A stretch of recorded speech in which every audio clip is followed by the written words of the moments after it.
день свой профессиональный праздник отмечают стоматологи. Чтобы красивая улыбка не становилась роскошью, зубной кабинет нужно посещать регулярно, говорят врачи. Сложностей в стоматологической службе сегодня немало. На приеме стоматолога побывали наши алданские корреспонденты.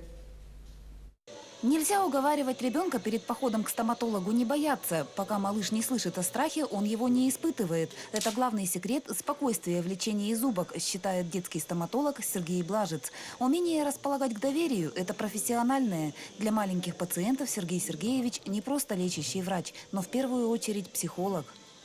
С каждым ребенком приходится заниматься по отдельности.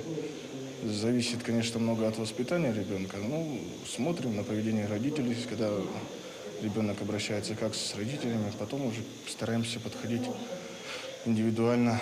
Наталья Горюшкина в Алдан приехала со всей семьей. Дочерям нужно вылечить зубы. Девчонки, конечно, побаиваются заходить в кабинет, однако привести в порядок ротовую полость необходимо. И лучше, если врач будет не только грамотным, но и добрым.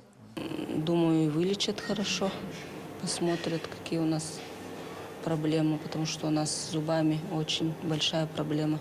В Алданской стоматологической поликлинике работают 6 врачей. Окно в записи на прием – дело почти невиданное. Лечение, пломбирование, удаление, протезирование. Пациенты у стоматологов есть всегда. Врачи не только лечат, но также проводят профилактическую работу.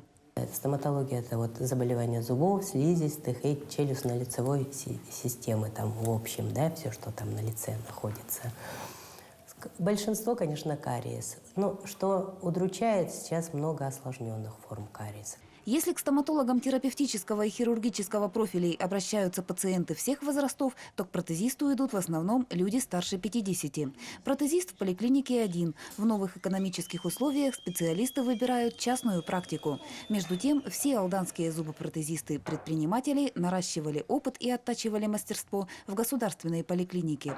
Зубопротезирование у нас делается, но не в том объеме, в каком было раньше. Потому что сейчас все-таки много протезистов уходят в частное дело. И, конечно, у нас, слава богу, что есть еще протезисты. 9 февраля стоматологи отмечают свой профессиональный праздник. С немалым количеством сложностей работа зубного врача сопряжена в каждом случае. Однако лучшей наградой для стоматолога становится счастливая и красивая улыбка пациента. Татьяна Вахнина, Сергей Шипачев, Александр Лукин, Алдан.